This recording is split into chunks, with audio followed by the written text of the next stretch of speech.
Hello student, my self Neeru Jain. बच्चों, आज मैं आप लोगों को 10th क्लास का हिस्ट्री का चैप्टर पढ़ाने जा रही हूँ। Chapter 3, nationalism in India. और आज हम इस चैप्टर में गांधी जी के कुछ मूवमेंट्स के बारे में बात करते हैं। और गांधी जी का सबसे पहला मूवमेंट जो है वो 1916 में स्टार्ट हुआ। 1916 में जो मूवमेंट स्टार्ट हुआ उसको हम बोलते हैं चंपारण मूवमेंट। अब चंपारण मूवमेंट क्या है, इसका आपको पता होना चाहिए। ये क्वेश्चन मैप में दिखाने के लिए भी आता है और शॉर्ट क्वेश्चन आंसर्स में भी पूछा जाता है। चंपारण मूवमेंट में इंडिगो प्लांटर्स जो थे वो उन्होंने गांधी जी से ये डिमांड करी थी कि उनके जो वेजेस हैं वो बहुत ही कम हैं। ब्रिटिशर्स फोर्सफुली उनसे इंडिगो उगवाते हैं और उससे रिलेटेड जो वेजेस हैं या अदर फैसिलिटीज़ हैं वो नहीं देना चाहते। और दूसरा, फार्मर्स ये करना ही नहीं चाहते थे क्योंकि इससे सॉइल की फर्टिलिटी खराब होती है। आप सभी को शायद मालूम होगा इंडिगो होता क्या है। बच्चों, जो नील होता है, जो स्पेशली वाइट कपड़े में इस्तेमाल किया जाता है, उस नील को ही इंडिगो कहा जाता है। और ब्रिटिशर्स को इनकी बहुत ज़रूरत पड़ती थी क्योंकि वहाँ पर कॉटन इंडस्ट्रीज थी ब्रिटेन में, और इसके लिए एज इंडिगो की आवश्यकता उनको पड़ती थी, इसलिए वो फोर्सफुली इस फसल को उगवाते थे। गांधी जी ने चंपारण के किसानों के साथ मिलकर उनकी इस समस्या का समाधान करा था। तो इसको हम बोलते हैं चंपारण मूवमेंट या इंडिगो प्लांटर्स मूवमेंट भी कह सकते हैं। और ये स्पेस या ये जगह जो हमें दिखानी पड़ती है, ये प्लेस तो हम कहाँ दिखाते हैं, बिहार में, मैप में। ऐसे ही गांधी जी का जो दूसरा मूवमेंट था वो उन्होंने गुजरात में स्टार्ट करा था। और गुजरात में उन्होंने गुजरात के किसानों के लिए करा। वो जगह है गुजरात में खेड़ा। खेड़ा डिस्ट्रिक्ट में जो मूवमेंट था उसका नाम रखा no tax campaign. No tax campaign क्यों रखा? क्योंकि खेड़ा के किसानों को फसल फेलियर हो, क्रॉप फेलियर हो या ना हो, उनको टैक्स देना ही पड़ता था, लगान देना ही पड़ता था, चाहे वो कैश में दे चाहे वो क्रॉप में दे।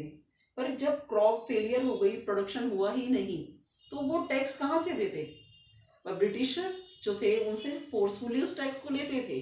तो गांधी जी ने यही कहा कि जब क्रॉप फेलियर है तो कोई टैक्स नहीं देगा। और उसके लिए उन्होंने एक कैंपेन चलाया और नाम रखा नो टैक्स कैंपेन। तो ये क्वेश्चन आंसर पैटर्न और मैप में दोनों में ही पूछा जा सकता है।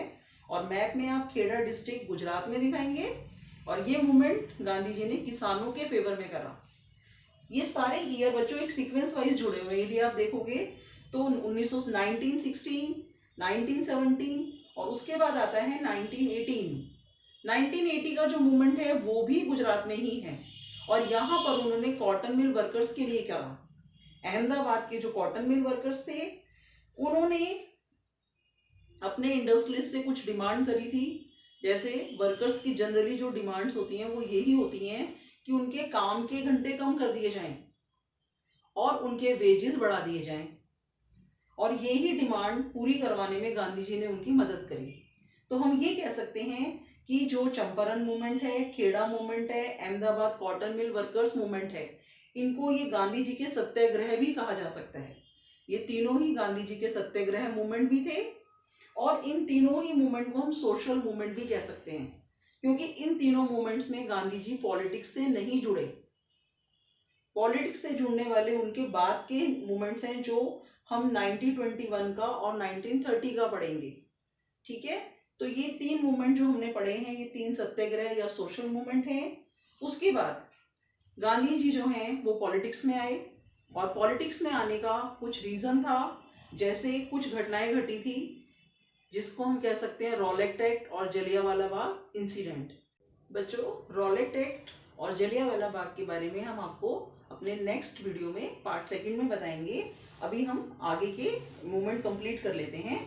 जैसे पॉलिटिकल मूवमेंट में गांधी जी का जो फर्स्ट मूवमेंट है वो 1921 में स्टार्ट हुआ और उसको हम बोलते हैं नॉन कोऑपरेशन मूवमेंट, शॉर्ट में एनसीएम। ठीक है, इस मूवमेंट में नाम से ही हमें पता चलता है नॉन कोऑपरेशन यानी कोऑपरेट ना करना। किसको कोऑपरेट ना करना? ब्रिटिशर्स को किसी भी प्रकार का कोऑपरेट ना करना। क्या क्या मेथड्स थे वो भी हम पार्ट 2 में ही डिस्कस करेंगे। और उसके बाद गांधी जी का लास्ट जो मूवमेंट हमने पढ़ना है वो 1930 का मूवमेंट है और उस मूवमेंट को हम बोलते हैं सिविल डिसोबीडेंस मूवमेंट, शॉर्ट में CDM। और इसका भी हमें वर्ड से ही मीनिंग मिल जाता है, सिविल डिसोबीडेंस यानी साविनेज, नम्रता पूर्वक किसी चीज के लिए मना करना, डिसोबीडेंस। और उसके मेथड में गांधी जी ने क्या क्या पॉइंट्स अप्लाई करे थे, कौन कौन से मेथड्स अप्लाई करे थे, ये सब डिस्कशन हम अपने सेकंड वीडियो में करेंगे। यानी अब हम सेकंड वीडियो में जब पढ़ेंगे तो हम रॉलेट एक्ट पढ़ेंगे, जलियांवाला बाग पढ़ेंगे और मेथड्स ऑफ गांधी जी पढ़ेंगे।